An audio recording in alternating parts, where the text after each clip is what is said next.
Salam semua para tetua, jumpa lagi bersama Mimin, di channel Alurmu. Semoga para pendengar Alurmu selalu senantiasa dinaungi kebahagiaan, kesehatan, serta rezeki yang cukup. Oke, Mimin langsung lanjut ceritanya. Selamat mendengarkan, dan hidupkan imajinasi para tetua. Cerita pun dimulai.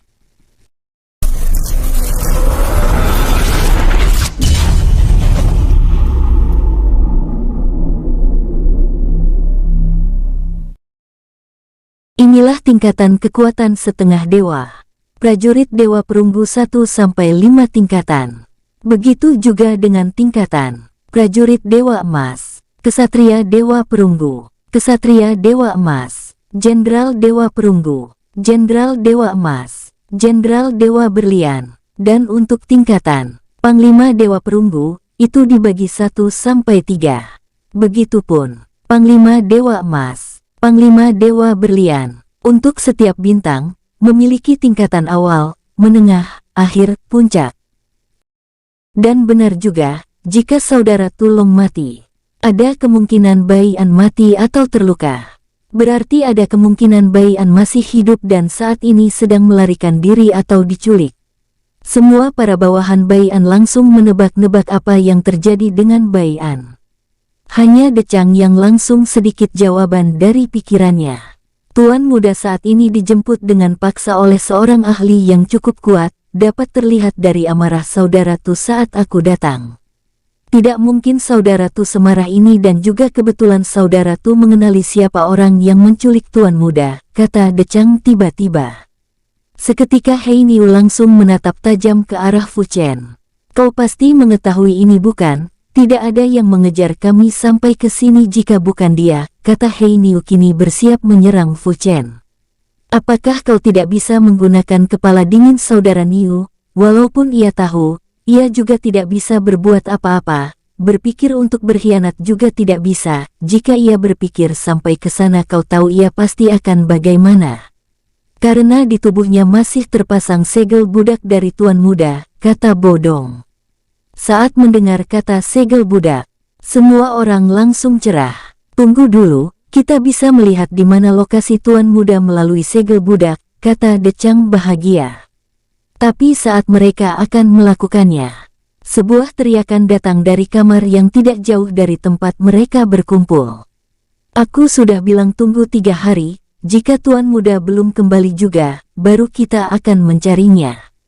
Cepat kalian kembali lakukan kegiatan kalian, teriak Jingling dengan suara dingin. Glek, Decang dan Hong Chu langsung pergi dari penginapan. Sementara Hei Niu mendengus ke arah Fu Chen, ia langsung bangkit dan pergi dari penginapan juga. Hanya Bodong dan Fu Chen yang tersisa. Mereka berdua kemudian pergi ke arah belakang penginapan. Asteris, jauh di luar kota netral. Saat ini Bayan sedang panik, ia melesat dengan kekuatan penuhnya membawa seorang wanita di gendongannya. Wanita tersebut adalah Yao Jing. Saat Bayan berteleportasi ke tengah gurun, ia sudah melihat pedangnya menancap di tubuh Yao Jing. Tentu saja ia merasa panik dan tidak bisa berpikir tenang sehingga ia berlari menuju sembarang arah untuk mencari di mana letak kota netral. Hei, sadarlah. Maafkan aku telah melukaimu. Aku mohon jangan mati, kata Bayan dengan sedih saat melihat wajah Yao Jing yang kian memucat. Pikiran Bayan kini hanya satu, yaitu menyelamatkan Yao Jing. Ia juga telah mencoba menyuruh energi semestanya untuk mencoba menyelamatkan Yao Jing, tapi entah mengapa energi semestanya sama sekali tak mau diajak kerja sama. Walau Bayan telah berusaha mengeluarkannya tetap saja energi semestanya tak mau dikeluarkan. Sementara Yao Jing yang berada di pelukan Bayan kini tersenyum simpul. Bayan tak menyadari Yao Jing sebenarnya, lukanya tak terlalu parah, bahkan Yao Jing bisa menyembuhkan dirinya sendiri. Tapi ia tak ingin melakukannya, karena saat ini ia merasakan kehangatan saat dipeluk oleh laki-laki yang ia sukai. Tentu saja Yao Jing tidak menyia-nyiakan kesempatan yang ada di depan matanya. Aku ada di mana? Tanya Yao Jing pura-pura tersadar dari pingsannya. Tep-tep, Bayan langsung berhenti di udara dan melihat Yao Jing telah sadar. Betapa bahagianya Bai An saat melihat hal tersebut. Kau tidak mati, baguslah. Aku akan merasa bersalah jika kau mati, kata Bai An dengan nada yang amat bersalah. Rintih Yao Jing pura-pura. Bai An langsung melesat turun dan menaruh Yao Jing di pasir. Melihat ia akan diturunkan, Yao Jing langsung merangkul leher Bai An dan berkata sambil menahan rasa sakit. Apakah kau ingin membunuhku? Bai An langsung tertegun. Maafkan aku tidak biasa menggendong seorang wanita, kata Bai An pura-pura. Cepat antar aku ke kediaman guruku, kebetulan jalan yang kau tuju satu arah. Perintah Yao Jing tersenyum dalam hatinya. Walau Bai An terasa enggan, tapi ia tetap mengantar Yao Jing karena merasa harus bertanggung jawab. Dengan cepat ia melesat ke arah yang telah diberitahu oleh Yao Jing. 20 menit kemudian, Bai An kini melihat kediaman yang cukup besar namun kumuh seperti tak pernah ditempati. Bai An awalnya ragu masuk, karena takut ini adalah jebakan.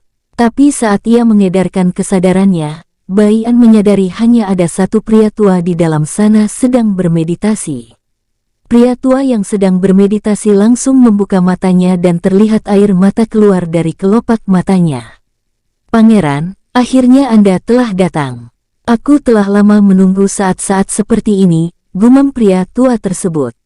Seandainya Ling Mei melihat pria tua tersebut, ia akan tahu jika pria tua tersebut adalah tukang kebunnya yang sangat setia. Tep-tep, saat pria tua tersebut merasakan jika pangerannya akan masuk. Dengan cepat ia bangkit dari meditasinya selama ribuan bahkan jutaan tahun. Wus, melihat pria tua muncul di depan matanya, Bai An langsung bersiaga. Sedangkan Yao Jing kini tertegun, karena selama ia hidup, ia tak pernah melihat gurunya keluar dari meditasinya, kecuali hanya jiwanya saja yang ia buat sebagai klon. Yaoer, cepat turun dan berhentilah pura-pura terluka, kata pria tua tersebut. Saat Bai An mendengar itu, secara spontan ia langsung melepas Yao Jing. Hei, bisakah kau sedikit lembut terhadap wanita? Dengus Yao Jing mengusap-usap pinggulnya. Tapi Bai An mengabaikannya dan kini melihat ke arah pria tua yang dipanggil guru oleh Yao Jing. Kenapa kau sangat senang saat melihat wajahku? Tanya Bai An sedikit heran sambil memiringkan kepalanya. Hei, apakah kau tidak bisa sedikit sopan terhadap seorang yang lebih tua terhadapmu? Dengus Yao Jing. Bai An langsung menatap Yao Jing dengan dingin lalu melangkah maju. Dengan cepat Yao Jing melangkah mundur saat melihat wajah menakutkan dari Bai An. Yao Jing telah sampai ke tembok dan tidak bisa mundur lagi. Bai An langsung menutup jalan Yao Jing menggunakan tangannya. Jika kau bicara lagi, aku akan merobek pakaianmu, ancam Bai An lalu pergi ke arah pria tua yang kini sedang tersenyum melihat tingkah kedua pasangan tersebut. Sedangkan Yao Jing langsung berteriak, laki-laki mesum, bajing asteris N. Bai An langsung menutup telinganya dengan kedua tangannya sambil terkekeh kecil. Entah mengapa Bai An merasa senang menjahili wanita yang ia sendiri tak tahu namanya. Baiklah, katakan langsung tujuanmu. Pak Tua, jika kau menyuruhku ke sini hanya untuk bicara yang tidak ada artinya, maka aku langsung pergi, kata Bai An. Walau Bai An sangat membutuhkan kekuatan ahli suci seperti Yao Jing dan pria tua ini, tapi Bai An tidak ingin mengambil resiko yang bisa saja membunuhnya saat ia lengah suatu saat nanti. Terlebih lagi Bai An merasa pria tua ini telah melampaui kekuatan puncak di dunia ini yang berarti ia seorang dewa abadi. Tapi Bai An sama sekali tidak takut, karena merasakan tidak ada niat jahat dari pria tua ini dan juga merasa sedikit akrab. Pria tua yang bernama Gong Tanru langsung tersenyum lembut. Apakah pangeran belum diberitahu oleh Nyonya Ling? Bai An langsung bingung siapa yang dimaksud oleh Gong Tanru, lantas ia langsung bertanya. Siapa Nyonya Ling? Siapa juga yang pangeran? Mendengar itu, Gong Tanru bukannya marah, melainkan ia tersenyum sambil menghela nafas berat. Gong Tanru langsung melirik ke arah Yao Jing yang kini masih menggerutu sendiri karena merasa diabaikan oleh Bai An. Yaoer, bisakah kau pergi lebih dulu? Guru ingin bicara empat mata dengannya, kata Gong Tanru. Tapi guru, kata Yao Jing sedikit enggan. Walau enggan, ia tetap melaksanakan perintah gurunya dan langsung melesat pergi entah kemana. Bai An yang melihat itu sedikit mengerut, karena ia memang tidak mengerti apa maksud pria tua di depannya ini. Setelah kepergian Yao Jing, Gong Tanru melirik ke arah Bai An sambil tersenyum hangat. "Ikuti saya pangeran," kata Gong Tanru berjalan ke arah dalam. Tapi Bai An diam tak bergeming, ia masih ragu apakah mempercayai pria tua di depannya ini atau tidak. Terlebih lagi, Bai An tidak yakin bisa kabur darinya jika terjadi sesuatu. Saat mencapai pintu, Gong Tanru membalik tubuhnya sambil menghela nafas. Gong Tanru mewajarkan sikap Bai An yang tingkat kewaspadaannya sangat tinggi. Gong Tanru kemudian mengedarkan kesadarannya sampai batas yang ia kira cukup aman. Setelah merasa aman, Gong Tanru berlutut sambil mengeluarkan air matanya, padahal ia sebisa mungkin menahannya dari tadi. "Pangeran Bai, hamba adalah salah satu pelayan Nyonya Ling Mei dahulu sebelum kejatuhannya. Hamba ditugaskan di sini untuk menunggu pangeran," kata Gong Tanru dengan suara serak. Bukannya langsung percaya, Bai An langsung mengeluarkan pedang pusaka klan Bai. Kini tingkat kewaspadaan Bai An telah meningkat 100%. Bai An melakukan ini karena ia pernah diberitahu oleh ibunya untuk tidak mempercayai setiap orang. Apalagi jika ia tahu asal-usul ibunya, karena siapa tahu itu para pengikut yang telah menjatuhkan klan ibunya dulu. Terlebih lagi musuh ibunya juga mengincar energi semesta yang dimiliki ibunya. "Jawab dengan benar, siapa kau sebenarnya? Bagaimana kau mengetahui nama ibuku?" kata Bai An dengan nada dingin. Matanya kini menatap tajam ke arah Gong Tanru. Gong Tanru tertegun melihat keganasan wajah Bai An. Ia kini tak tahu harus menjelaskan bagaimana dan membuktikan seperti apa. Jadi ia lebih baik berkata apa adanya. "Nama hamba Gong Tanru, salah satu pelayan Nyonya Ling yang bertugas sebagai tukang kebun," kata Gong Tanru jujur. "Itu tidak bisa membuktikan bahwa kau adalah pengikut ibuku," kata Bai An masih dingin. "Jika aku mau, aku bisa saja membunuh pangeran dari pertama kali bertemu dengan satu jariku. Apakah dengan ini bisa membuktikannya, pangeran?" kata Gong Tanru mengeluarkan auranya yang langsung membuat rumah seperti mansion tersebut berguncang hebat, bahkan sampai terjadi keretakan di setiap dindingnya. Bai An kini langsung mempertahankan dirinya agar tidak berlutut, walau ia telah mengeluarkan kekuatan penuhnya. Tapi tetap saja tidak berarti apa-apa. Wilayahan gurun monster langsung terjadi badai besar akibat tekanan aura Gong Tanru yang ia keluarkan. Bahkan Raja Monster yang menjadi monster suci bisa merasakannya, ia bahkan sampai berkeringat dingin dan bergumam. Apakah ada dewa yang turun dari alam dewa ke dunia ini? Hal yang sama terjadi kepada semua monster suci, pikiran mereka kini campur adik. Mereka mungkin mengenal Gong Tanru sekilas, tapi tidak ada yang menebak jika kekuatannya sampai seperti ini. Mereka juga tidak tahu bahwa ini aura Gong Tanru. Sementara Yao Jing yang baru sampai kediamannya kini langsung khawatir, mengapa gurunya marah. Ia lebih mengkhawatirkan laki-laki yang ia sukai akan terluka, sehingga ia dengan cepat kembali. Tapi, aura tersebut langsung menghilang. Di tempat Bai An kini ia bernafas lega. Bai An menyadari jika Gong Tanru ini masih tidak menggunakan kekuatan penuhnya, sehingga Bai An berpikir lebih positif kini.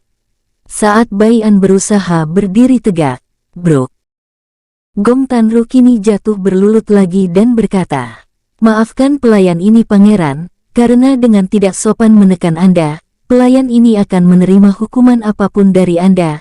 Walau itu kematian sekalipun," kata Gong Tanru merasa bersalah. Bai An ternganga. Mulutnya terbuka lebar cukup lama, sehingga ia dengan cepat kembali sadar lalu melambaikan tangannya. "Aku yang salah karena tidak mempercayaimu dan membutuhkan bukti. Dan satu hal lagi, jangan pernah berlutut kepadaku, kepada siapapun. Kecuali kepada orang tuamu, ingat itu. Jika kau melakukannya lagi, aku tidak akan segan kepadamu," ancam Bai An. Gong Tanru cepat-cepat bangun sambil tersenyum haru. "Sifat Anda sama persis dengan Nyonya Ling, membenci orang berlutut, dan Nyonya Ling juga menganggap para pelayannya sebagai saudara. Aku yakin Anda juga melakukan hal yang sama, kata Gong Tanru. Bai An yang mendengar itu langsung terkekeh kecil. Apakah begitu sifat ibuku? Biasanya ia sangat dingin, termasuk kepada ayah dan kakakku jika mereka melakukan kesalahan. Tapi untukku berbeda, kata Bai An. Gong Tanru melambaikan tangannya. Itu karena Anda putra terakhirnya, terlebih lagi Anda juga sama-sama mempunyai energi semesta dengan Nyonya Ling, dan satu pesan dari hamba, jangan pernah menggunakan energi semesta Anda secara sembarangan, itu bisa mengundang mereka datang, karena kekuatan Anda saat ini masih kecil. Itu cukup berbahaya untuk Anda. Wajah Bai An langsung berubah menjadi serius. Perkataan ibunya sama dengan Gong Tanru ini, tapi yang membuat wajah Bai An serius adalah kata-kata mereka. Mereka itu siapa? Itulah yang ada di pikiran Bai An. Mereka itu siapa? Ibu dulu tidak ingin memberitahukan ini kepadaku. Tanya Bai An dengan wajah serius. Gong Tanru langsung menggeleng. Anda tidak perlu tahu untuk saat ini pangeran. Bukannya hamba sombong, dengan kekuatan saya saat ini saja, pangeran tidak bisa berkutik. Mereka itu memandang saya tidak lebih dari semut jika bertemu dengan salah satu dari mereka hanya dengan lambaian tangan saja, hamba akan langsung musnah tanpa sisa. Jawab Gong Tanru jujur. Glek. Bai An menelan ludahnya sendiri. Jika begitu, bagaimana kekuatan ibu dan ayah dulu sehingga mampu menahan mereka dan bisa melarikan diri? Gumam Bai An dalam hati sambil mengepalkan tangannya hingga berdarah. Siapapun mereka, aku akan menghancurkan mereka tanpa sisa karena berani mengusik keluargaku, kata Bai An dengan dingin. Gong Tanru yang mendengar itu langsung tersenyum haru. Pangeran, satu hal yang hamba beritahu, Kaisar Dewa Kegelapan adalah satu-satu dari mereka, terlebih lagi ia adalah yang terlemah. Dan melawan para pengikutnya saja aku yakin pangeran masih belum mampu, jadi aku mempunyai sesuatu yang dititipkan oleh Nyonya Ling dulu untuk meningkatkan kekuatan, kata Gong Tanru sambil membalikkan badannya masuk ke dalam. Bai An semakin menggenggam tangannya lebih erat saat mengetahui salah satu dari mereka. Mata Bai An menyiratkan sebuah dendam yang sangat dalam. Setelah itu ia langsung masuk mengikuti langkah Gong Tanru ke dalam. Saat Bai An akan masuk melalui pintu utama, sebuah teriakan menghentikannya. Sayang, apakah kau tidak terluka? Buk, Yao Jing langsung muncul dan memeluk Bai An dari belakang. Saat Bai An ingin berkata dengan nada dingin, ia langsung diam saat merasakan punggungnya basah akibat air mata Yao Jing yang terus mengalir. Bai An langsung menghela nafas, dengan cepat ia membalikkan badannya mengusap rambut Yao Jing. Aku tidak apa-apa, kau tak perlu khawatir. Aku ini adalah laki-laki yang kuat, kata Bai An tersenyum lembut. Yao Jing langsung mendongak melihat wajah Bai An. Saat melihat senyum Bai An, wajah Yao Jing sedikit memerah dan hasratnya langsung mendorongnya untuk muah-muah.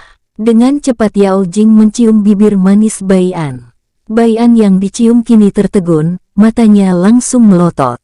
Setelah sadar, ia langsung mendorong Yao Jing.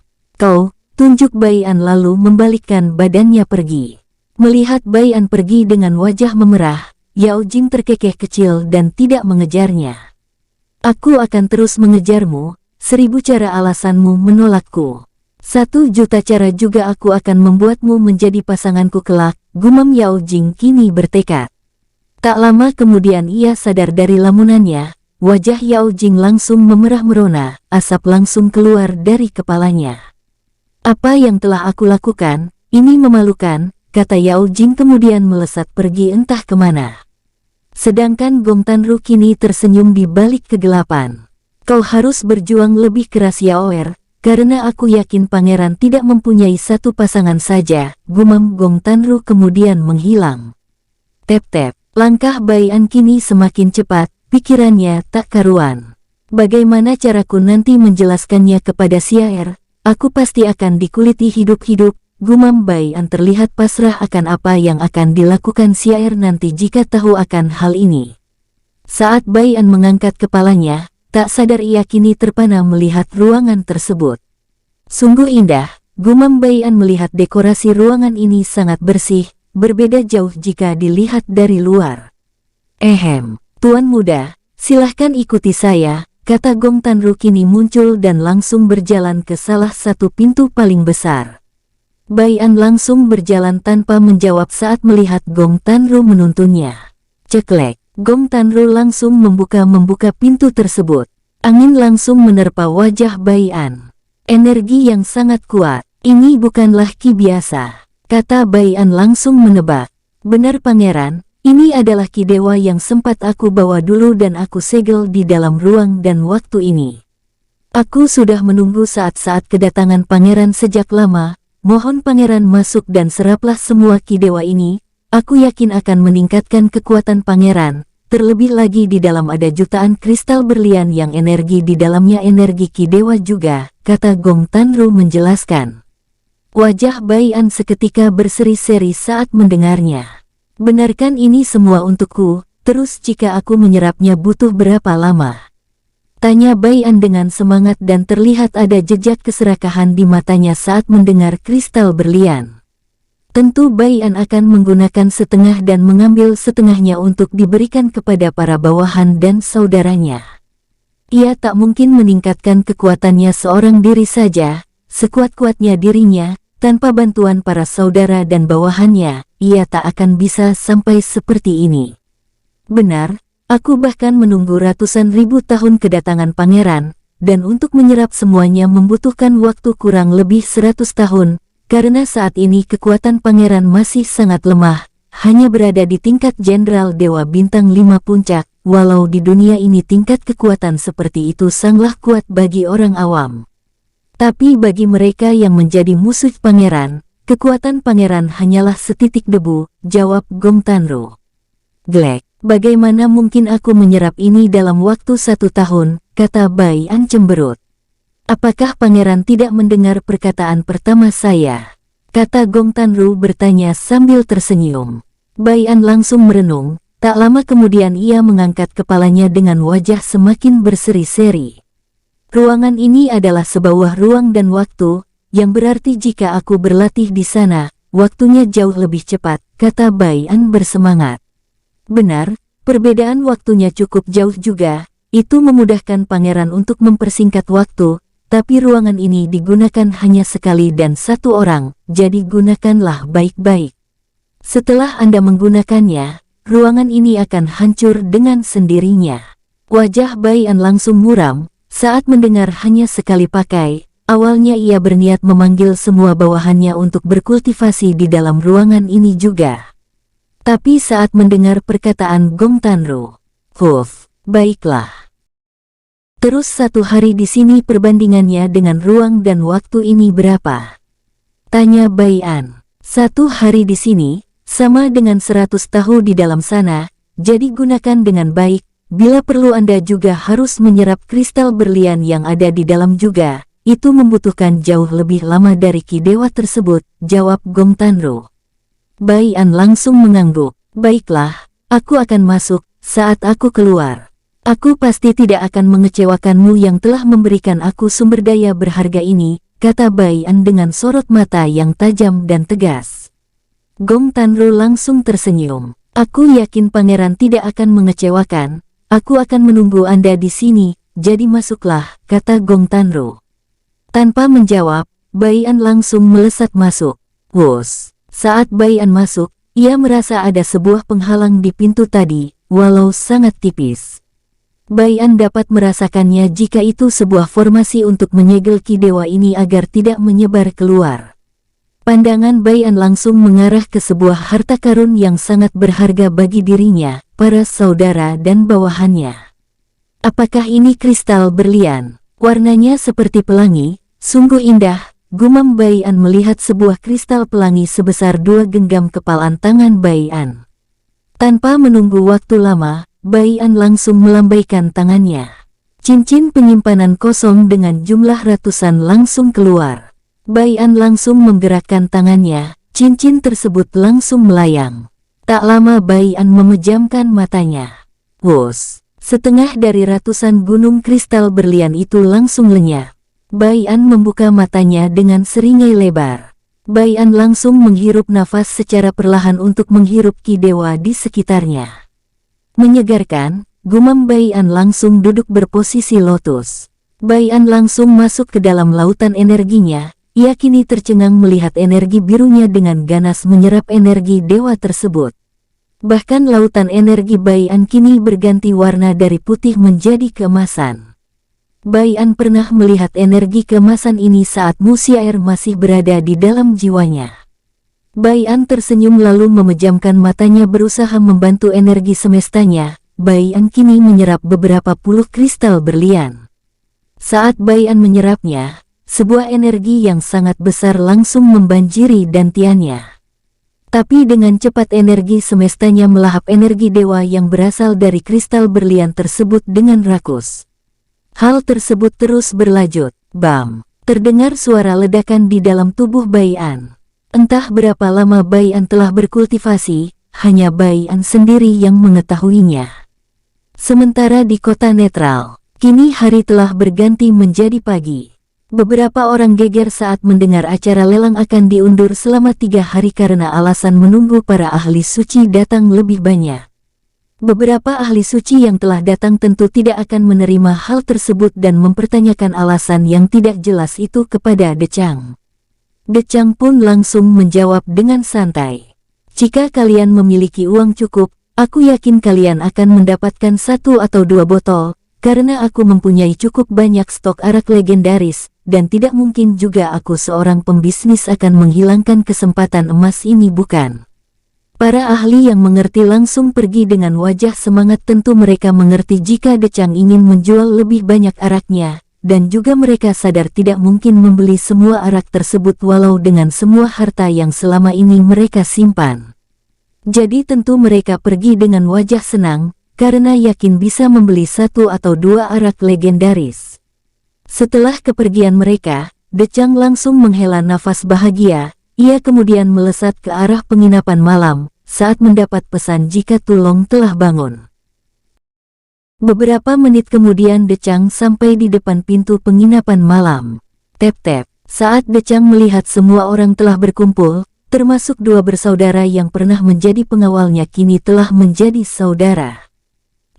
Di mana saudara tuh? Tanya Decang melihat ke arah semua orang. Dia kini sedang dirantai, karena saat bangun ia mengamuk lagi. Saat ditanya ia sama sekali tak mau menjawab, kata Hei Niu menunduk sedih. Mendengar itu Decang langsung berjalan sambil mengedarkan kesadarannya dan menemukan Tulong berada di ruang bawah tanah. Melihat Decang ke sana, semua orang langsung bangkit ingin ikut, tapi langsung dihentikan oleh Jingling. Biarkan dia sendiri yang ke sana, kata Jingling. Semua orang langsung duduk dan berpikir bagaimana caranya menemukan Bai An dan menyadarkan Tulong ke kondisi normal. Tep-tep, saat ini Decang berhenti di depan sebuah pintu. Ceklek, tangan Decang langsung maju membuka pintu. Decang langsung masuk ke dalam ruangan tempat Tulong dirantai. Saat pandangannya menuju ke depan, ia melihat Tulong meronta-ronta. Decang merasa sedih dan teringat masa lalunya. Kau tahu saudaraku, aku juga pernah berada di posisimu, bahkan aku lebih mengerikan saat mengamuk dulu, kata Decang bercerita. Walau kecil kemungkinan jauh di dalam lubuk hati Tulong bisa mendengarnya, Decang tetap melanjutkan ceritanya. Saat itu aku mempunyai seorang kakak wanita yang aku sayangi dan aku bersumpah akan menjaganya walau nyawaku taruhannya. Tapi suatu saat ada iblis yang tidak dikenal datang dan langsung menculik kakakku. Saat itu aku tidak berdaya dan merasa lemah, aku langsung mengamuk seperti orang gila dan kehilangan kewarasanku selama beberapa tahun. Tapi suatu hari aku tersadar jika apa yang aku lakukan tidak akan mengembalikan waktu dan fakta. Di saat itulah aku berencana meningkatkan kekuatanku dengan berbagai cara, bahkan banyak orang-orang baik yang tidak bersalah mati akibat ulahku yang menggalakkan segala cara, kata Decang kini melirik Tulong yang sudah diam dan tidak mengamuk lagi. Tapi Decang tetap melanjutkan ceritanya. Walau aku tahu itu salah, tapi demi menemukan kakakku apapun aku lakukan, sampai pada akhirnya aku datang ke kota ini. Di sini aku memulai lagi dari awal hingga menjadi seorang pejabat, banyak kejahatan yang telah aku lakukan saat menjadi pejabat kota, hingga aku bertemu dengan tuan muda yang menjunjung tinggi kekeluargaan. Saat itu aku tersentuh dan bersumpah setia dan akan mencoba merubah caraku yang sempat salah. Aku tahu bahwa tuan muda tahu kelakuanku yang salah.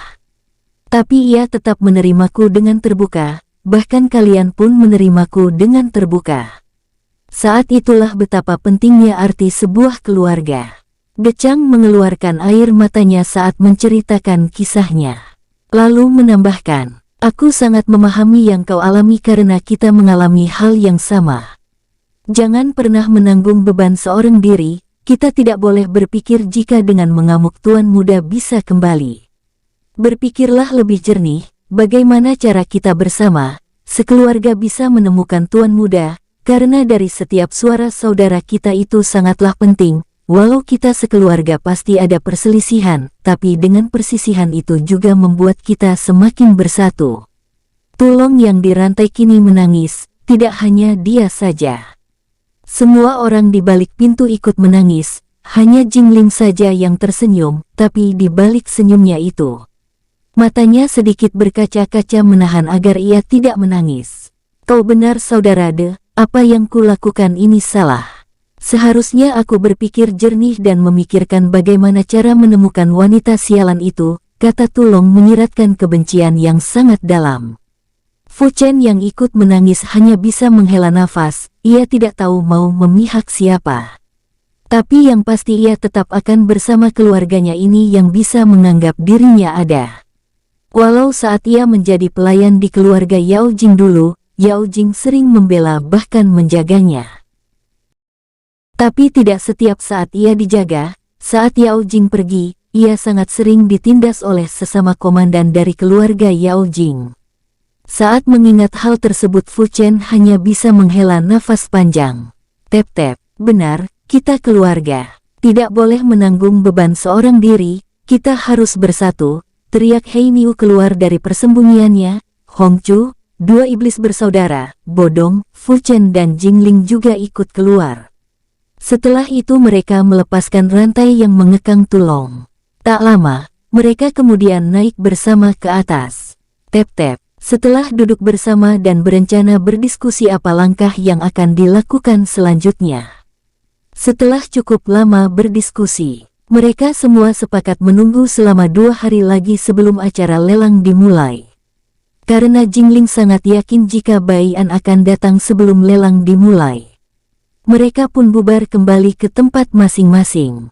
Untuk Tulong, ia bersama Decang, Hei Niu dan Fu Chen kini pergi bersama.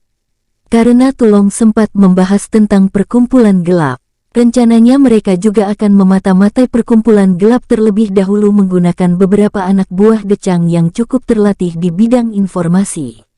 Sementara jauh dari kota netral, kini para monster suci sedang berkumpul mendiskusikan tentang badai yang tercipta akibat tekanan aura yang mereka rasakan. Tidak ada yang bisa menebak tekanan aura tersebut berasal dari mana.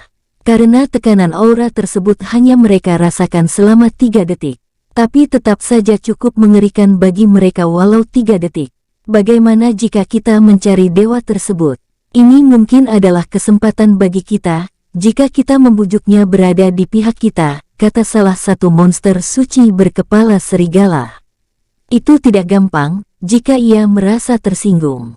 Wilayah gurun monster bisa-bisa akan hancur olehnya. Walau kita bersatu melawannya pun belum tentu kita menang dan itu juga menyebabkan banyak korban berjatuhan dari bangsa kita, kata monster suci berkepala monyet.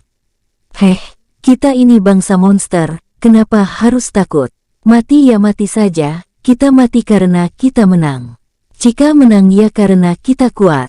Begitu aja kenapa harus takut, kata monster suci berkepala naga, ia terlihat paling angkuh. Aku rasa kita lebih baik diam lebih dulu. Jangan mengundang musuh lagi. Walau kalian tidak takut mati, tapi jika kita musnah semua, siapa yang akan membalas dendam dan siapa yang akan meneruskan bangsa monster jika sudah musnah? Cukup kita hadapi ras peri dan ras binatang saja dulu, dan juga aku mendengar jika beberapa dari ras peri kini melakukan pergerakan aneh setelah menghilangnya peri suci terkuat Jingling. Aku yakin di antara mereka ada yang berkhianat kepada peri suci Jingling dan bergabung kepada para pengikut Kaisar Dewa Kegelapan. Jadi lebih baik kalian urus ini terlebih dahulu, kata monster suci berkepala serigala. Semua monster suci mengangguk setelah mendengar itu. Mereka langsung bubar dan mengubah wajah mereka menjadi manusia sebelum keluar dari sana. Yao Jing yang ikut di sana sebagai jenderal berdiri di pojok kanan langsung ikut keluar saat melihat jenderal tertua Ryu keluar. Karena Yao Jing tahu jika ada pengkhianat di bangsa iblis juga. Tapi ia tidak bisa menebak siapa itu. Kini Yao Jing berasumsi jika jenderal tertua Ryu lah pengkhianatnya sehingga ia mengikutinya terlebih dulu. Tapi saat ia akan melesat pergi, sebuah suara telepati di pikirannya langsung menghentikan langkahnya. Yaoer, bisakah kau datang ke sini? Ada yang guru mau beritahukan kepadamu sekarang. Tentu saja Yao Jing lebih mementingkan gurunya sehingga melesat ke arah yang berbeda dengan Jenderal Ryu. Saat Yao Jing telah pergi, Jenderal Ryu langsung menatap ke arah di mana Yao Jing berdiri tadi. Kemudian sebuah senyum terlintas di bibirnya. Setelah itu ia langsung menghilang dan muncul di ruangannya. Ketua, sapa semua orang yang berada di sana termasuk dua ahli suci. Jenderal Ryu melambaikan tangannya. Jenderal pembantai mungkin telah mengetahui aku, sehingga ia selalu mengintai aku dari kejauhan. Bunuh dia saat ia melakukan tugas, atau jika ia berada di luar jangkauan daerah kekuasaan keluarganya, kata Jenderal Ryu dengan nada dingin. Setelah mengatakan hal tersebut, satu ahli suci bersama dua jenderal langsung menghilang. Satu hal yang tidak diketahui oleh Jenderal Ryu dan para pengikutnya, yaitu Yao Jing tingkat kekuatannya yang setara dengan ahli suci. Jika Jenderal Ryu dan para pengikutnya tahu akan hal ini, mungkin mereka akan mengirim lebih banyak pasukan untuk membunuhnya. Di ruang dan waktu, kini Bai An telah selesai menyerap semua ki energi dewa. Tapi ia masih belum membuka matanya sampai sekarang karena ia masih menyerap kristal berlian yang tersisa. Tepat 200 tahun Bai An di dalam ruang dan waktu, ia membuka matanya. Saat mata Bai An terbuka, terlihat pancaran auranya yang sangat menindas. Perubahan pada wajah Bai An kini terlihat jelas. Ia kini lebih dewasa dan lebih tampan. Rambutnya yang dulu pendek kini sampai punggungnya. Warnanya yang dulu hitam kini berubah menjadi biru langit. Bai An masih belum menyadari perubahannya ini. Tapi ia menyadari jika rambutnya telah tumbuh. Saat Bai An menengok ke arah rambutnya. Kenapa warna rambutku sama seperti warna rambut ibu? Gumam Bai An heran sambil menggaruk kepalanya yang tidak gatal. Sudahlah, biarkan saja begini. Aku melihat jika ini membuatku semakin tampan, kata Bai An mencoba mencari cermin di cincin penyimpanannya. Butuh waktu cukup lama hingga Bai An menemukan sebuah cermin. Karena di dalam cincin penyimpanannya ada ratusan, bahkan ribuan cincin penyimpanan. Jadi ia mencari satu persatu tempat di mana cermin tersimpan. Saat Bai An berkaca, ia langsung membuka sedikit mulutnya. Apakah ini diriku? Kenapa sekarang aku seperti melihat ibu ya? Gumam Bai An menganga heran. Bai An juga sadar akan ketampanannya ini yang jauh berbeda dari dirinya sebelum berkultivasi tadi. Aku rasa aku harus menggunakan jubah penutup kepala untuk menutupi wajahku. Aku takut ini akan menjadi bencana suatu hari nanti. Gumam Bai An membayangkan betapa mengerikannya Musiaer jika marah. Dia juga sudah berjanji pada Musiaer jika orang yang akan ia nikahi nanti hanya Musiaer seorang. Tapi itu hanya kata-kata yang keluar dari mulut saja. Tidak tahu ke depannya akan bagaimana. Setelah selesai bercermin, Bai An juga melihat kini tingginya sudah setara dengan Tulong. Terlebih tubuhnya yang jauh lebih berisi dari sebelumnya. Aku tidak tahu jika menyerap ki dewa akan membuat perubahan signifikan begini. Gumam Bai An menggaruk-garuk kepalanya bingung harus menjelaskan bagaimana nanti kepada para bawahannya. Bai An kemudian tersadar jika dirinya saat ini tengah telanjang bulat. Kenapa sekarang aku merasa seperti orang idiot? Gumam Bai An kesal kepada dirinya sendiri. Dengan cepat ia mengeluarkan jubah yang ia dapat dari hasil jarahan. Jubah ini terlihat cocok, terlebih lagi ia mempunyai tudung kepala untuk menutupi identitasku nanti saat memasuki kota netral. Kata Bai An tersenyum lalu mengenakan jubah tersebut. Setelah itu, Bai An melihat ke arah sekelilingnya dan menemukan tidak ada yang spesial lagi dari tempat tersebut. Saat Bai An keluar, tak lupa ia menekan kekuatannya seperti sebelum ia menyerap ki dewa dan kristal berlian. Setelah menekan kekuatannya, ia langsung menghilangkan auranya agar terlihat manusia biasa. Bai An melakukan ini agar saat ia mengeluarkan auranya nanti, tingkat kekuatan yang keluar adalah Jenderal Dewa Perunggu Bintang 1 awal. Setelah ia telah selesai, Bai An langsung berjalan keluar dari ruangan tersebut, karena tak sabar ingin menemui Gong Tanru dan para bawahannya, terlebih lagi Tulong. Karena ia yakin Tulong akan khawatir ia tiba-tiba menghilang. Ceklek, saat Bai An keluar, ia merasakan perbedaan di dalam ruang dan waktu tersebut dengan ruangan biasa. Walau energi dewa telah menghilang, tekanannya masih terasa lebih berat dari tekanan yang di luar ruang dan waktu. Setelah keluar, Bai An mengedarkan kesadarannya untuk melihat di mana Gong Tanru, karena ia kini memiliki ide tentang apa yang akan dilakukan Gong Tanru sebagai hukuman untuknya. Bai An tentu tak akan melupakan ucapan Gong Tanru yang bilang akan menerima hukuman dan ia akan memanfaatkan kesempatan ini. Setelah menemukan Gong Tanru kini sedang bersama Yao Jing, wajah Bai An langsung sedikit memerah. Lalu dengan cepat ia menggelengkan kepalanya. Mu Xiaer akan membunuhku jika aku mengingkari janji, gumam Bai An langsung bertekad mempunyai satu pasangan dan akan menganggap Yao Jing sebagai saudara. Wos, Bai An langsung menghilang dari tempatnya berdiri dan muncul tidak jauh dari lokasi Gong Tanru dan Yao Jing. Kini Bai An menghilangkan auranya kehadirannya sehingga ia tidak bisa dirasakan oleh Gong Tanru dan Yao Jing. Saat Bai An memusatkan pendengarannya, ia langsung mendengar pembicaraan serius. Yaoer, mungkin guru akan pergi setelah tuan muda itu pergi, kata Gong Tanru menghela nafas. Pergi kemana? Dan juga apa sebenarnya hubungan guru dengan laki-laki yang aku sukai itu? Tanya Yao Jing dengan wajah sedikit memerah. Kau tak perlu tahu guru pergi kemana. Untuk tuan muda itu aku tidak mengenalnya. Aku hanya merasa akrab saja, jawab Gong Tanru berbohong. Yao Jing langsung cemberut, karena ia tahu gurunya berbohong tentang laki-laki yang ia sukai. Bahkan sampai saat ini Yao Jing masih belum mengetahui nama Bai An. Aku ingin ikut denganmu guru, karena hanya kau yang benar-benar peduli padaku dan mengajariku apa arti hidup, kata Yao Jing dengan mata berkaca-kaca.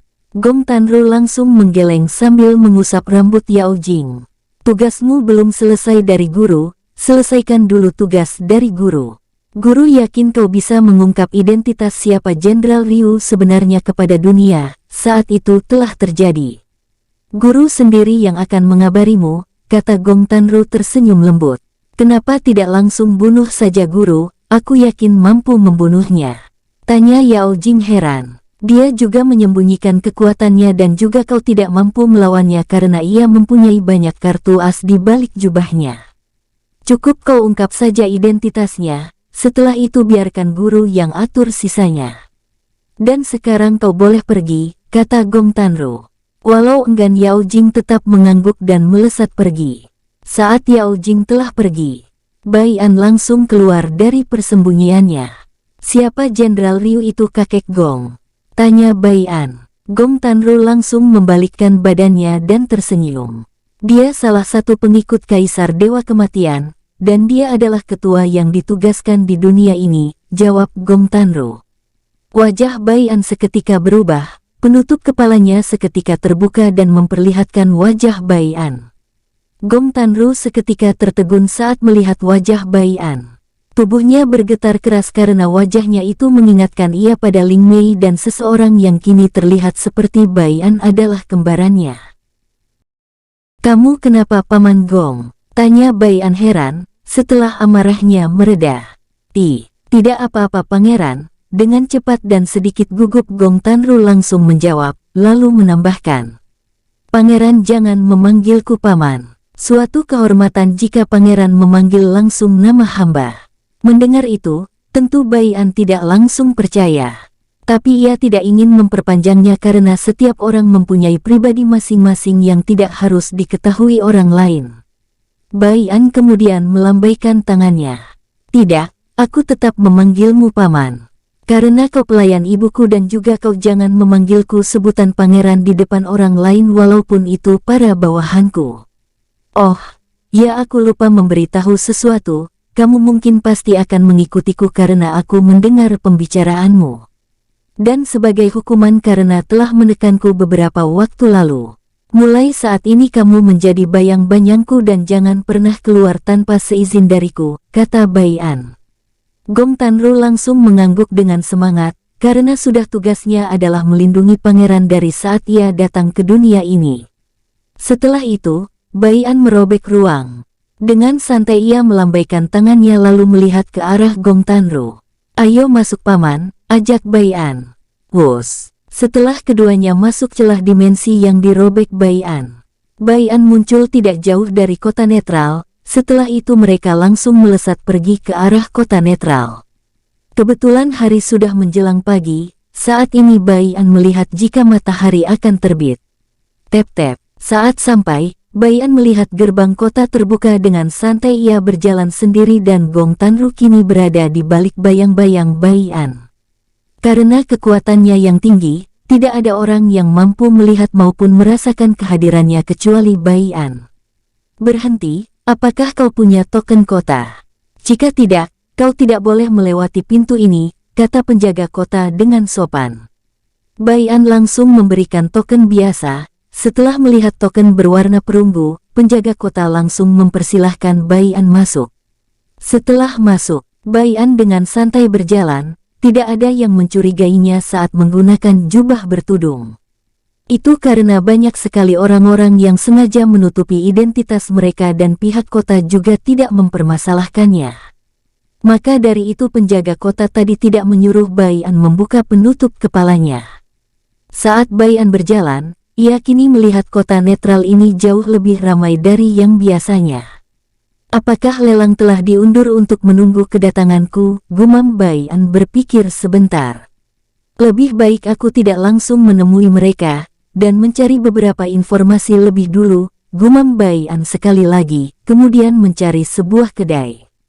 Karena kedai adalah tempat yang cocok. Tak menunggu lama, Bai'an melihat kedai. Ia langsung masuk ke dalam tanpa ada halangan. Tep-tep, setelah duduk, seorang pelayan wanita dari ras manusia datang dengan menunduk hormat. Apakah yang Anda ingin pesan tuan? Di sini ada berbagai macam minuman dan makanan, kata pelayan tersebut sambil menyodorkan buku menu. Saat Bai'an membaca kata anggun, ia langsung bergumam. Bukankah anggur dan arak sama-sama minuman memabukkan, tapi tetap saja arak jauh lebih enak. Aku coba dulu apakah dugaanku ini benar, gumam Bai'an dalam hati. Pesan 1 tong kecil anggun, kata Bai'an sambil melempar 1 kristal tingkat menengah.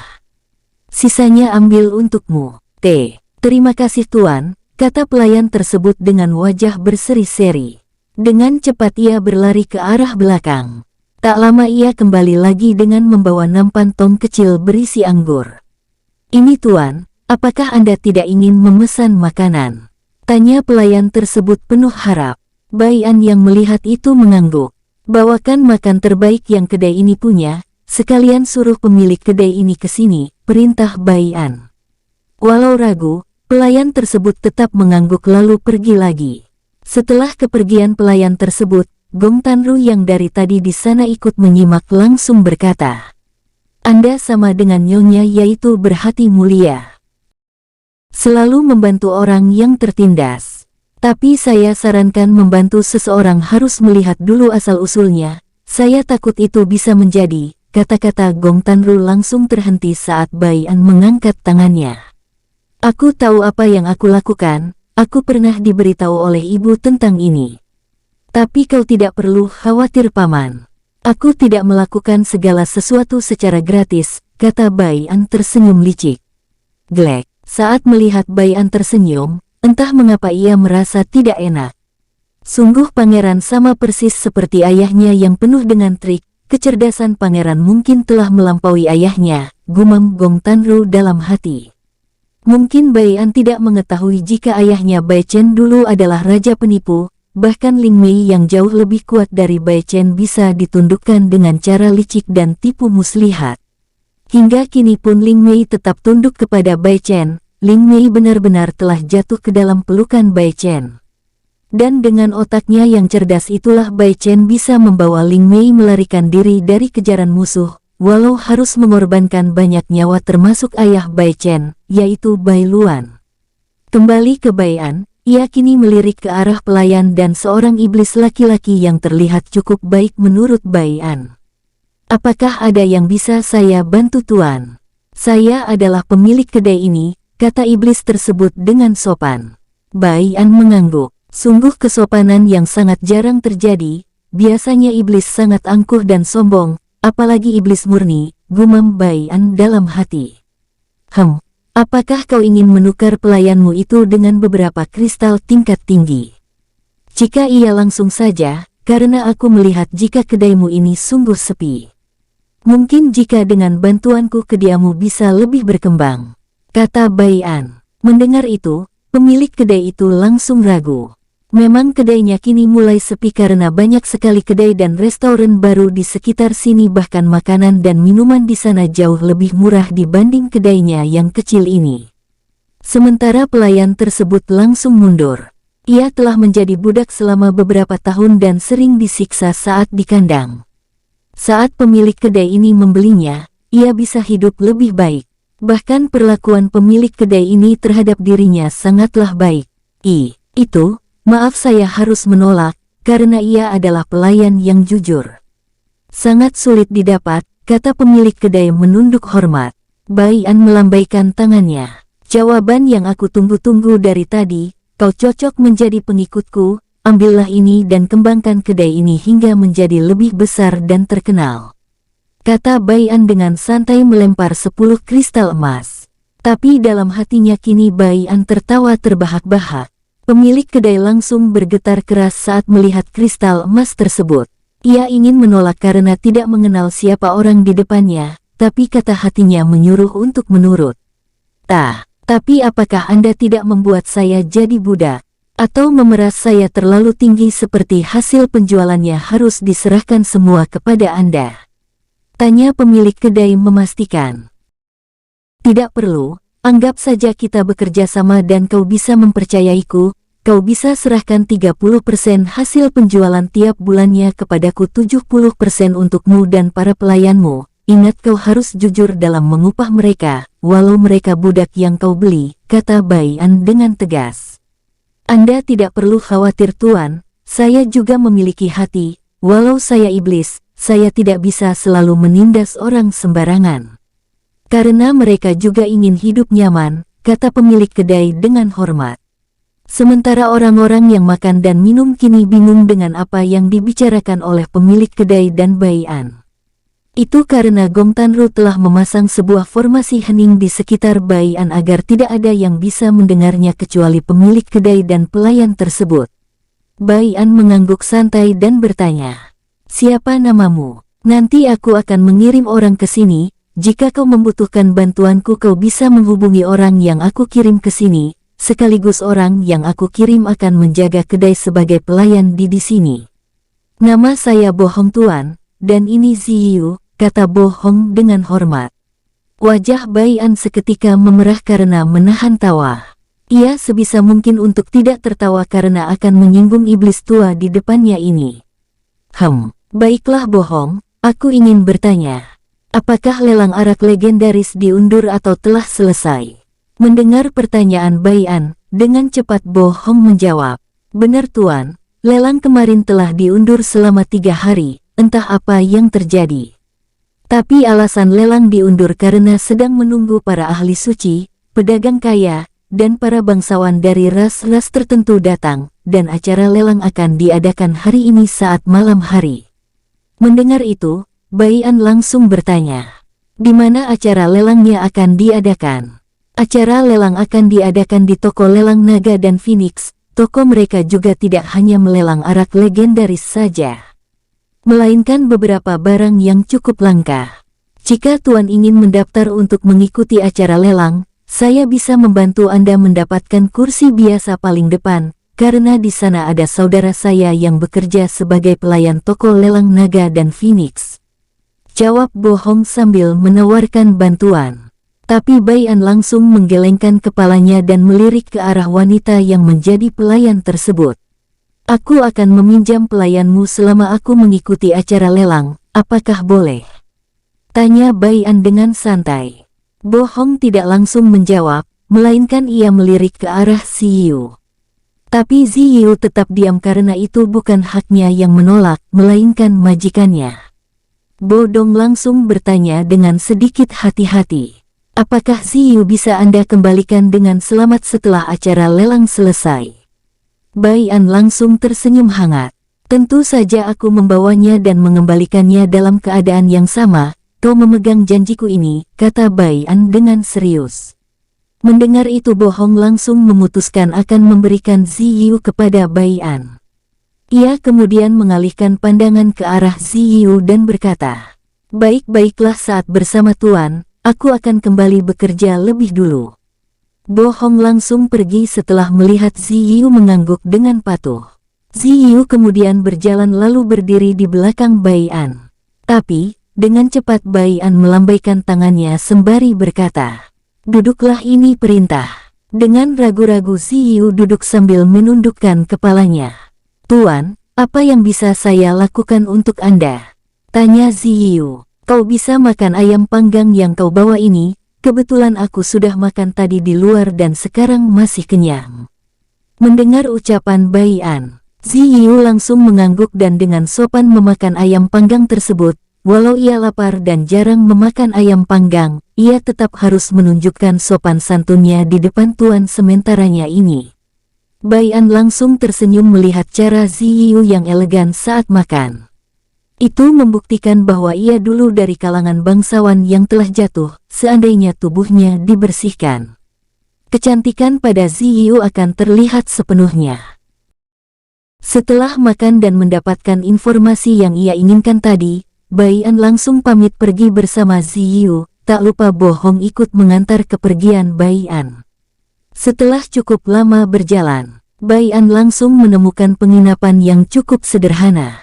Nama penginapan tersebut adalah penginapan malam, tempat para bawahan Bai An berada.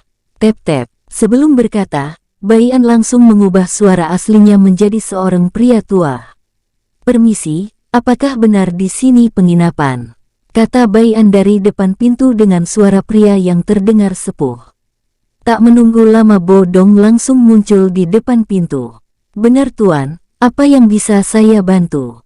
Tanya Bo Dong. Kami berdua ingin menginap, 2 kamar untuk 1 malam, apakah bisa?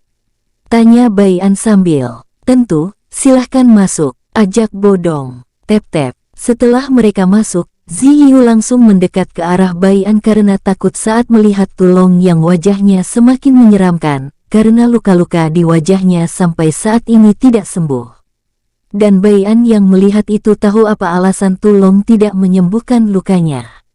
Saat Bai An dan Ziyu berjalan, hanya Jingling, Bo Dong dan Tulong yang berada di penginapan malam.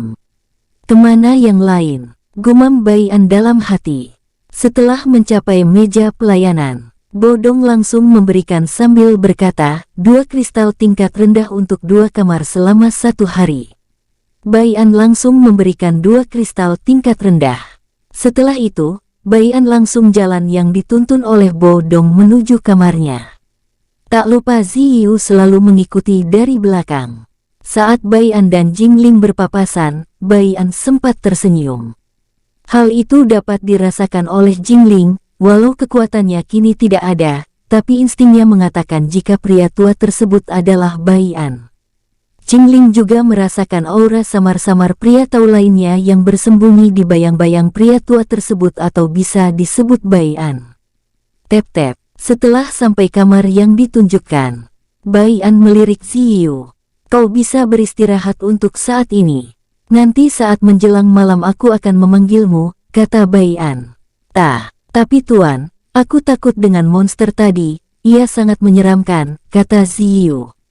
Melihat itu Bai An langsung berkata, jika ada yang menyentuhmu, maka aku akan melindungimu, karena aku telah memiliki janji dengan bohong. Sekarang lebih baik kau istirahat karena aku melihat kau sangat kelelahan.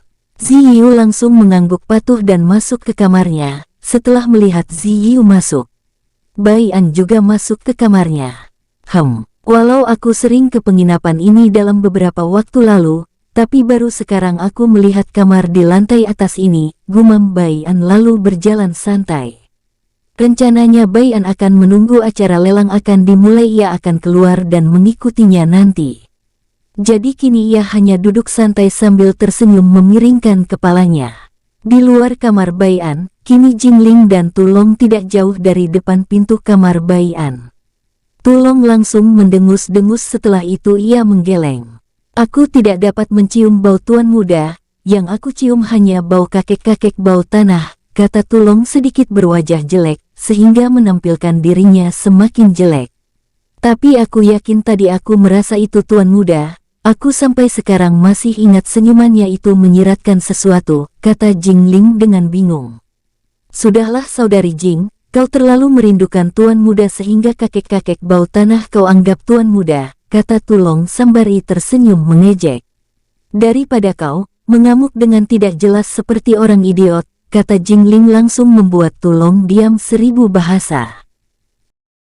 Setelah Jingling dan Tulong turun ke lantai bawah sambil beradu mulut, Gong Tanru langsung muncul sambil mendengus, karena dirinya dikatai kakek bau tanah.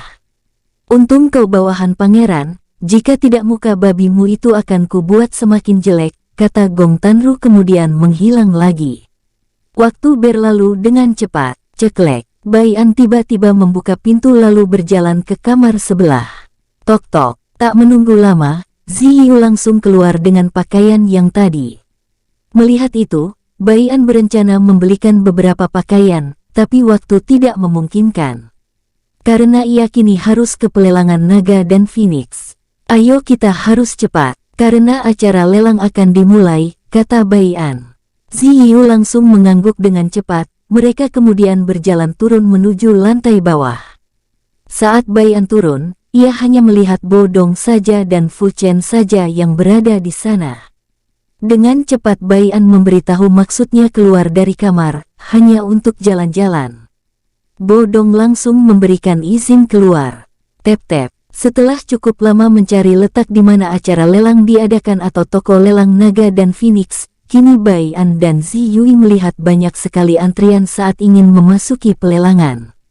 Tanpa mengantri, Bai An dan Ziyu dari belakang terus mengikuti. Tep-tep, tapi langkah Bai An terhenti saat sebuah tangan menghadangnya. Bai An melihat pria muda yang terlihat sangat angkuh dari ras iblis setengah manusia. Hei, apa kau tidak lihat jika yang lain mengantri?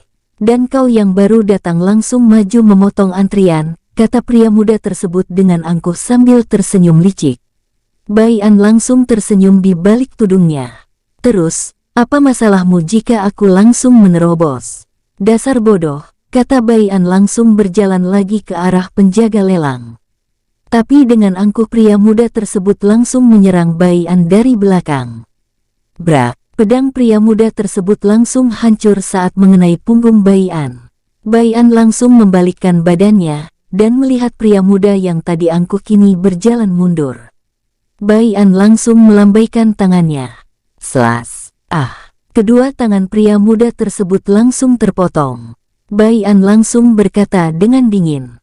Aku masih berbaik hati membiarkanmu hidup, jangan berlagak sombong dan memainkan trik kecil di depanku, itu tak akan berpengaruh. Bai An langsung pergi di bawah tatapan semua ras yang kini terkejut. Setelah sampai tempat penjaga, Bai An langsung melempar token VIP berlambang naga dan poni X berwarna emas. Penjaga dan beberapa orang yang melihat itu langsung tertegun, semua orang menduga orang berkerung itu adalah ahli suci. Berbeda dengan pria muda tersebut kini menyiratkan kebencian yang sangat dalam. Aku akan membunuhmu dengan tanganku sendiri, tunggu saja. Teriak pria muda tersebut kemudian pergi begitu saja. Saat Gong Tanru ingin mengejarnya, Bai An langsung berkata, "Biarkan saja, aku tadi tidak sengaja melihat sebuah lambang yang cukup mirip dengan lambang pekumpulan gelap. Walau aku tidak merasa energi kegelapan di dalam tubuh anak tersebut yang berarti ia hanyalah umpan atau tumbal. Tetap saja ini bagus untuk memancing ikan yang lebih besar datang." Gong Tanru langsung diam dan mengangguk sebagai jawaban ia mengerti. Setelah itu, Bai An langsung dijemput oleh 3 pelayan wanita dari ras iblis. "Silahkan ikuti kami tuan," kata salah satu dari ketiga pelayan tersebut. Bai An mengangguk sebagai jawaban. Mereka pun dituntun menuju ruangan VIP yang berada di lantai paling atas, yaitu lantai 3. Tep-tep, langkah kaki mereka berhenti. Bai An langsung melihat sebuah pintu bertulis kamar nomor 6 VIP. "Silahkan masuk dan menunggu di dalam tuan, kami akan membawakan beberapa makanan ringan dan minuman," kata salah satu dari ketiga pelayan tersebut dengan menunduk hormat. Bai An langsung masuk setelah menjawab perkataan pelayan tersebut. Saat masuk, Bai An langsung merasa nyaman berada di raungan tersebut. "Duduklah Ziyu. Tempat ini cukup nyaman untuk kita menunggu acara lelang yang akan segera dimulai," kata Bai An. Ziyu langsung duduk. Sambil menunggu acara lelang dimulai, Bai An langsung menatap Ziyu dengan tajam. "Dari bangsawan mana kau berasal, Ziyu?" tanya Bai An. Ziyu langsung mundur beberapa langkah sambil menekan kakinya yang bergetar. Melihat Ziyu yang ketakutan, dengan cepat Bai An melambaikan tangannya. "Kau tidak perlu takut, aku tidak akan membongkar identitasmu. Aku tahu kalau kau sebenarnya adalah iblis setengah manusia dan aku melihat sesuatu yang spesial darimu, yang bisa merubah auramu menjadi aura manusia sepenuhnya," kata Bai An. Ziyu semakin ketakutan saat mendengar itu. Bai An langsung menduga jika Ziyu berusaha sembunyi dari kejaran seseorang. "Siapa yang membuatmu begitu ketakutan? Apakah ada seseorang yang mengejarmu? Jika iya, kau bisa memberitahuku, aku akan berusaha menolongmu," kata Bai An bertanya. Ziyu langsung menggelengkan kepalanya. "Tidak, kau tidak bisa membantuku, iblis itu sangat kuat dan kejam. Kau akan langsung mati jika menolongku, karena ia memiliki banyak sekali bawahan yang kuat," kata Ziyu sambil menunduk. Walau Ziyu melihat Bai An memotong kedua tangan pria muda yang tadi menghalangi jalan mereka, tapi menurut Ziyu itu adalah hal yang biasa untuk para kultivator dan Ziyu menduga Bai An hanya berada di tingkat dewa penguasa puncak atau paling tinggi prajurit dewa perunggu. Jika Bai An mengetahui isi pikiran Ziyu, ia pasti akan tertawa terbahak-bahak karena merasa lucu. Saat Bai An ingin mengatakan sesuatu, sebuah teriakan terdengar, jadi ia mengurungkan niatnya dan mengalihkan pandangan ke arah teriakan tersebut. "Para hadirin yang terhormat, kalian mungkin telah menunggu dalam waktu yang cukup lama untuk acara lelang ini dimulai. Aku tahu apa yang kalian tunggu-tunggu dari lelang ini, yaitu arak legendaris. Tapi bukan hanya itu saja yang akan kami lelang, ada beberapa barang langka yang tentunya menarik minat kalian semua. Apa kalian penasaran?" kata pembaca acara dengan tersenyum tipis. Pembawa acara lelang kali ini adalah manajer naga dan Phoenix yang terlihat cukup muda, terlihat seperti berumur 50 tahunan, tapi itu bukan umur aslinya. Tak lama setelah manajer tersebut berkata, sebuah teriakan langsung terdengar. "Ho!" Teriakan orang-orang yang berada di lantai 1 langsung menggema, tentu saja mereka penasaran. Walau mereka tidak bisa mendapatkan arak legendaris, tapi mereka harus mendapat beberapa barang langka lainnya. Karena lelang naga dan Phoenix biasanya diadakan 10 tahun sekali. Mereka telah cukup lama menunggu saat-saat hari di mana lelang naga dan Phoenix akan dibuka. Sementara Bai An yang berada di dalam ruang VIP nomor 5 kini tersenyum. Waktunya mendapatkan uang, gumam Bai An kemudian melirik ke arah kamar VIP nomor 1, karena di sana ada Jingling, Hongchu dan Decang, sementara Tulong, Heiniu dan 2 iblis kembar berada di kamar VIP nomor 19. Baiklah, barang pertama yang akan kami lelang kali ini berbentuk material, teriak sang manajer. Pok-pok, pembawa acara langsung bertepuk tangan dengan santai. Tak lama dua pelayan iblis cantik datang membawa nampan cukup besar, bahkan terlihat kedua pelayan tersebut cukup kerepotan membawanya. Setelah nampan diletakkan di atas meja, kedua pelayan iblis langsung kembali. Sang manajer langsung membuka penutup kain yang menutup barang pertama yang akan dilelang. Saat penutup kain terbuka, sebuah cahaya terang menyinari mata para hadirin yang mengikuti lelang. Bersambung, sampai ketemu di episode selanjutnya. Semoga kalian semua selalu terhibur, dan terima kasih.